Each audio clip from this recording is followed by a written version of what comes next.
Today, I'm going to walk you guys through the sales process that we use here at Recycles Bikes. If you're new to my channel, my name is Matthew Fox. I grew an independent bike shop from $0 to $100,000 in less than 5 years. And we're going to show you today sort of the 10,000-foot view of our sales process. We break it down very simply so that new sales associates can take it on really quickly. In a later video, I'll go a little bit more in depth, but for now, here's the synopsis of our sales process. In this section, we're gonna bring you through our 5-step sales process that's gonna help you guide customers from entering the store all the way through point of sale. Those 5 steps are going to be B-I-K-E-S. We've made it really easy to remember. So break the ice, identify needs, key measurements, experience the ride, and seal the deal. We're gonna walk through them now. So our first letter, B, stands for break the ice, and that's essentially just gonna be acknowledging each customer as they come in, saying hello, how are you doing? If you're busy with other customers, this might be something as simple as just a head nod, but it's just really important that every person that walks through our door, they get acknowledged. Some people naturally will wanna just browse, but they should have the option to get helped by a store clerk if needed. Once you engage the customer, they'll typically make it pretty clear pretty fast if they have specific needs that they're looking for or if they're just here to browse. Most of the time, a customer will have a specific need that they'll approach you with, such as, hey, I'm looking for a bike, or I'm looking to get a bike tuned up, in which case you'll start leading with a couple simple questions so that we can start narrowing down choices for them, because for our second letter, I, we're gonna identify needs.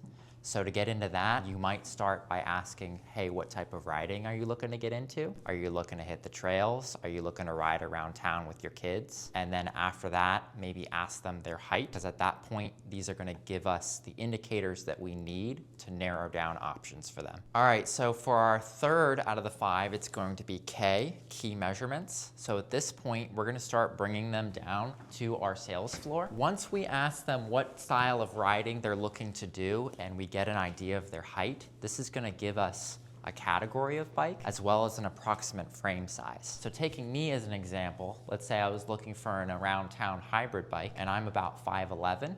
So I'm looking to probably pick up from our hybrid section something around a 19 or 20-inch frame size. At this point, we'll pull out an option for our customer and we'll have them actually step over the frame and we'll start looking for a few of those key measurements. So the first one is going to be our leg extension. So you can see that my heels are up and off the ground, but I'm still comfortably getting my toes down on both sides. And then similarly, with my arm extension, I have a little bit of bend to my elbow. I'm not totally straightened out, and I'm not leaned over too much. This part really does come down to looking at leg extension, but also listening to the customer as far as what is comfortable for them. Our next letter is gonna be E, which is experience the ride. Once a customer has gotten acquainted with a bike and feels comfortable on one of our models, we'll go ahead and offer a test ride, in which case, we're gonna take the bike up to the front of the store with them and we're gonna get them fitted for a helmet. The other step that we're gonna do that we wanna make sure not to forget is to ask them for a copy of their ID. This is important for any bike going out on a test ride, just so that you can never be safe. So we'll keep IDs right here on the front desk and then we'll bring them right over here by our test ride helmets that we've got hanging up here. These are a pretty simple setup. We've just got 2 sizes and they start wide and they adjust down just like that. So you'll have the customer situate themselves with the helmet while you bring the bike out front and we'll get them out for a test ride. Once the customer returns with the bike, you'll just re-engage with them, ask them how the ride went. They'll usually tell you at this point if they want any adjustments made or if they're interested in test riding another bike.